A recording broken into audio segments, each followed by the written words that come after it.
Plane में अब हम लोग एंगल बिटवीन टू प्लेन जानने जा रहे हैं, यानी कि there are two planes, equation of these two planes are given r dot n1 equal to d1 and r dot n2 equal to d2। यानी कि ये n1 और n2 क्या होता है, प्लेन पर परपेंडिकुलर होता है। ये प्लेन 1 है, ये प्लेन 1 है और ये प्लेन 2 है। अब देखिए ये जो दोनों प्लेन के बीच का एंगल हम मान लेते हैं कि थीटा है, ये थीटा है, n1 इस प्लेन पर परपेंडिकुलर है। यह जो एंगल हो जाएगा ये पूरा 90 है, ये थीटा है, तो ये एंगल 90 माइनस थीटा हो जाएगा। और इस पर देखिए ये इस प्लेन पर ये परपेंडिकुलर है, इस एंगल को अगर हमें निकालना है तो ये एंगल क्या हो जाएगा, ये 90 minus 90 minus theta, 90 minus 90 minus theta करेंगे तो क्या हो जाएगा, थीटा हो जाएगा, यानी कि ये थीटा हो जाएगा। तो यह थीटा क्या हुआ, n1 और n2 के बीच का एंगल थीटा। तो हम क्या देख रहे हैं कि जो दोनों प्लेन के बीच का एंगल थीटा है वही n1 और n2 के बीच का एंगल थीटा है। तो अगर इस थीटा को हम फाइंड आउट कर लें तो वही theta angle between the plane हो जाएगा। तो इस थीटा को फाइंड करने के लिए कि ये जो एंगल है, angle between n1 and n2, if you will be find then that angle will be the angle between the given two plane. तो यानी कि हम ये एंगल बिटवीन टू प्लेन्स क्या हो जाएगा, cos थीटा। हम जानते हैं ये n1 और n2 दोनों वेक्टर है और दोनों के बीच cos थीटा क्या हो जाएगा, n1 dot n2 dot product में मॉड n1 मॉड n2, यही एंगल हो गया n1 और n2 के बीच में cos थीटा। अब इसको अगर हम लोग कार्टेशियन फॉर्म में लिखते हैं, अगर कार्टेशियन फॉर्म में पहला एंगल है 1x plus b1y plus c1z plus d1 equal to 0, a2x plus b2y plus c2z plus d2 equal to 0। तो इसके बीच का जो एंगल होगा cos थीटा वो n1 a1 a2 plus b1 b2 plus c1 c2 by under root a1 square plus a2 square b1 square plus b2 square, ये mod a1 हो गया, और a2 square plus b2 square plus c2 square. इस तरह से ये cartesian form है और ये वेक्टर फॉर्म है, एंगल हम आसानी से निकाल सकते हैं। अगर ये दोनों थीटा पर ये 90 डिग्री है, इफ थीटा इक्वल टू π/2, उस केस में क्या हो जाएगा, ये cos थीटा 0 हो जाएगा, यहाँ पर cos थीटा 0, तो cos 90 डिग्री यानी कि a1 a2 theta equal to π/2, तो cos थीटा यानी cos 90 डिग्री 0 हो जाएगा।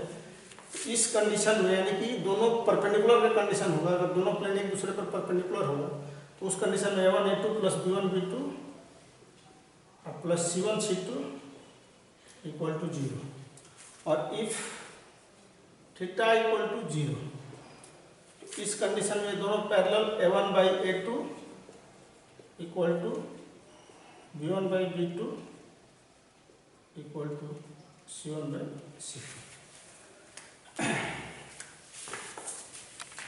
देखिए हम लोग को कोप्लेनिटी ऑफ टू लाइन्स मिलना है, तो what is the condition of the coplanarity of two lines. मान लीजिए कि ये दो लाइन है, r equal to n plus lambda b1 और r equal to a2 plus lambda b2। तो ये जो पहला लाइन है ये a से पास हो रहा है, जिसका पोजीशन वेक्टर a है, और पैरेलल टू b है, a1 है, और पैरेलल टू b1 है। ये लाइन है a2, ये पास हो रहा है ये लाइन b से, और b का पोजीशन वेक्टर a2 है, और पैरेलल टू और b1 वेक्टर b2, यानी दो लाइन है। अब ये a b क्या हो जाएगा, वेक्टर a b अगर हम निकालेंगे तो vector a b will be o b minus position vector है तो हो जाएगा, यानी कि a2 माइनस, ये आपका ए बी हो गया। अब देखिए ये दोनों एक ही प्लेन में हो, कब? जब B1 क्रॉस B2 आप करेंगे, B1 क्रॉस B2, तो ये B1 cross B2 perpendicular to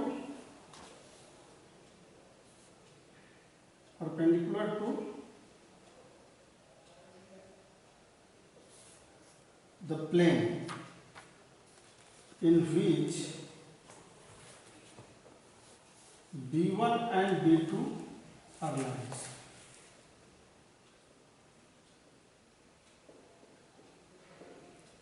B1 cross B2 जब हम लेंगे तो B1 B2 दोनों पर ही क्या होता है? क्रॉस प्रोडक्ट परपेंडिकुलर होता है, वी नो अबाउट इट। यानी कि B1 क्रॉस B2 जो हुआ ये उस प्लेन पर परपेंडिकुलर होगा जिसमें B1 और B2 दोनों लाइज कर रहा है, B1 क्रॉस B2।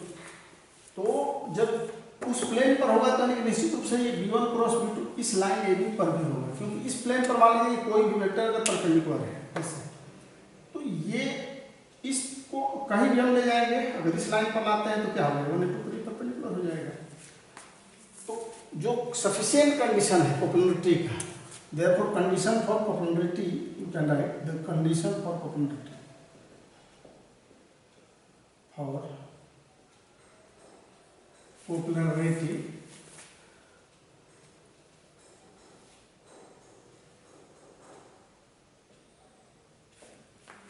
क्या हो जाएगा? ए B dot B1 cross B2, ये जब परपेंडिकुलर होगा तो 0 होना चाहिए, dot A B dot B1 cross B2 0 होगा।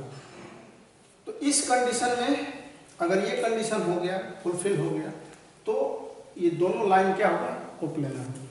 अब इसमें A B you can write here A2 minus A1 और डॉट ऐसा रहता है B1 cross B2 equal to 0। तो ये दोनों लाइन सेम प्लेन में होगा। अब इसका जो कार्टेशियन फॉर्म होता है, कार्टेशियन फॉर्म आप लिख सकते हैं। अब ये जो A2 माइनस A1 हम करेंगे, तो A2 माइनस A1 क्या हो जाएगा?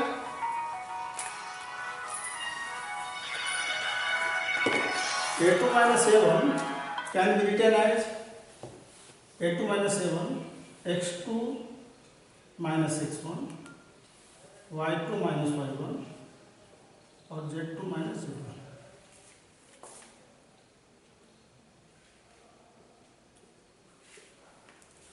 B1 cross B2 vector B1 क्या होता है? A1 I B1 I, तो A1 B1 C1 A2 B2 C2 ये इक्वल टू 0 हो जाएगा।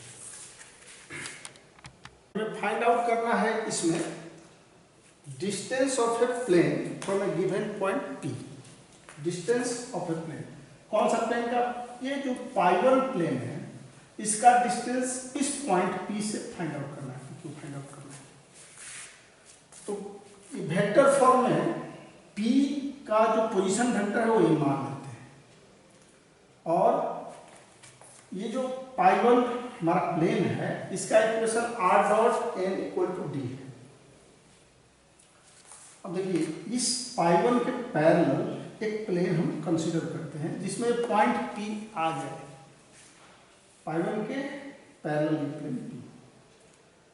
तो इस ये जो पैरेलल है तो पाइवन पर क्या है? n परपेंडिकुलर है, ये unit vector n r dot n equal to d है, तो यूनिट वेक्टर इन दोनों it is perpendicular to the plane पाइवन, r dot n equal to d है इस तरह। तो ये पाइवन के पैरेलल जब पाई2 है तो n इस पर भी क्या हो जाएगा? परपेंडिकुलर हो जाएगा, n इस पर परपेंडिकुलर हो जाएगा। अब इसमें कोई भी हम आर्बिट्रेरी पॉइंट एक मान लेते हैं जिसका पोजीशन वेक्टर r है।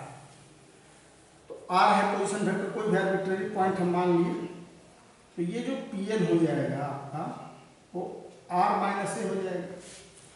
यहाँ Pn मान लिया, ये Pr मान लेते हैं, आर्बिट्रेरी पॉइंट मानना पड़ेगा इक्वेशन ऑफ प्लेन पाई2 निकालने के लिए।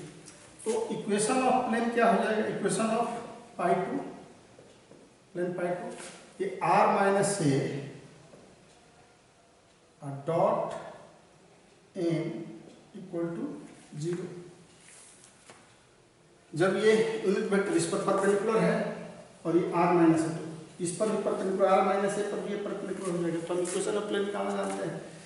तो equation of plane pi two क्या हो जाएगा, r minus A dot N equal to 0।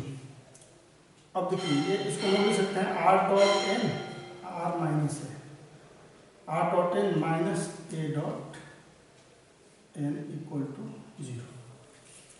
अब ये जो a डॉट एन है यही O N distance, O N dash distance हो जाएगा, यानी कि distance O N dash N होगा, r dot N equal to D होता है, तो ये डी हो जाएगा, ये डिस्टेंस हो जाएगा r डॉट एन, यानी कि ओ एन डैश, यानी कि इस ओरिजिन से ये पाई टू का डिस्टेंस क्या हो गया, ओ एन डैश हो गया।